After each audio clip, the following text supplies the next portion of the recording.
Hello everyone, welcome to Vinoth Rathinam tutorials. In this video series, we are going to learn about NumPy library. NumPy means numerical Python. Before we start this topic, you must know about the prerequisites, that is, what are all the topics you must know it, so that this video series will be easy to understand. So you must have the basic understanding of Python or any other programming language. If you don't know the basics Python, I can show you few reference link where you can learn it. In Udemy under my name, you can find Python for Everyone, where I explained all the Python basics concepts. The same video series you can find it in my YouTube channel. Go to this URL, then under the playlist you can see all the Python videos. In addition to that, for all the topics you can find the materials. You can use this URL for the reference. I'll be mentioning all this URL in the video description. So complete the Python basics and then start NumPy library. Let's start today's topic, NumPy introduction. Let me try to make it like classroom teaching. Just adjust with my handwriting that I can't change it now. So what is NumPy? NumPy means numerical Python. In general, in the field of science and engineering, it is used to solve mathematical models of problems, because the NumPy contains collection of tools and techniques. With the help of these tools, we can able to solve any mathematical models program. This is in general in science and engineering field. Now consider in the field of data science or machine learning or deep learning, our core topic, it is used to train models. If you consider any model, it will contain so many parameters. Parameters means features. These multiple parameters can also be called as n dimensions in machine learning terminology, where we store the data in multi-dimensional array and matrices. So NumPy have a great feature to save all these n-dimensional data. That is the reason we are using the NumPy. And another reason, high performance and less memory. These 2 points we will see with the practical program. For time being, the data science or machine learning is used to train the models for multi-dimensional parameters. In other words, we can call it as n-dimensional arrays, where we save the data. And we are using NumPy because of high performance and less memory.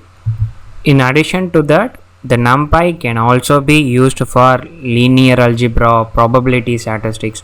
All mathematical functions we can simply implement by knowing NumPy. A short recap, NumPy means numerical Python.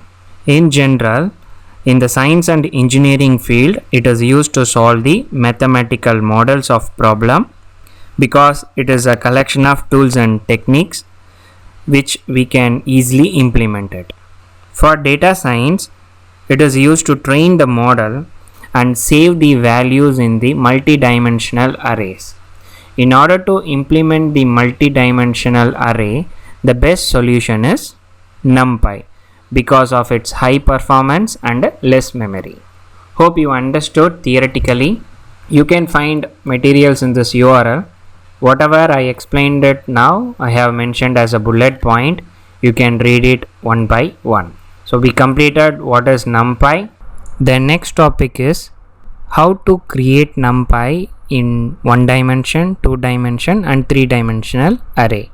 An additional information, 0 dimension means it's a point, 1 dimensional means it's a line, 2 dimensional means it's a plane, and 3 dimensional means it's a solid. For humans, more than 3 dimensional is very complex to imagine the shape, but using NumPy, it is literally easy for us to store data as we wish. Now we will learn code implementation. First, this is the path, C program files and a Python library, and it's for NumPy. This is the folder structure which I have created. From here I want to directly launch the Jupyter notebook. For that, go to the command prompt, cd space path, enter.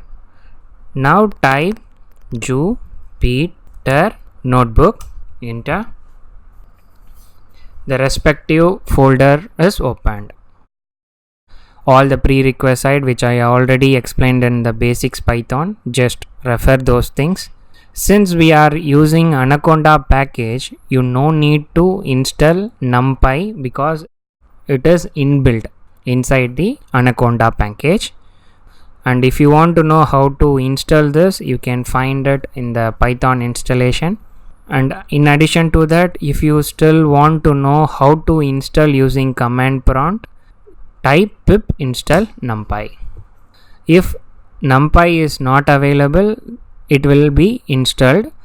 Since I am already installed NumPy, so I got requirement already satisfied, and the version is 1.16.4. Inside this path only the NumPy is available. Now we will see the coding part. First we will learn how to create the one-dimensional NumPy array. You know, one-dimensional means it's a line. For that, first we have to import the NumPy library. The syntax for that is import NumPy as NP. It means when you mentioned as NP, this particular letter can be reused again and again instead of typing this NumPy fully. It's just like a short form.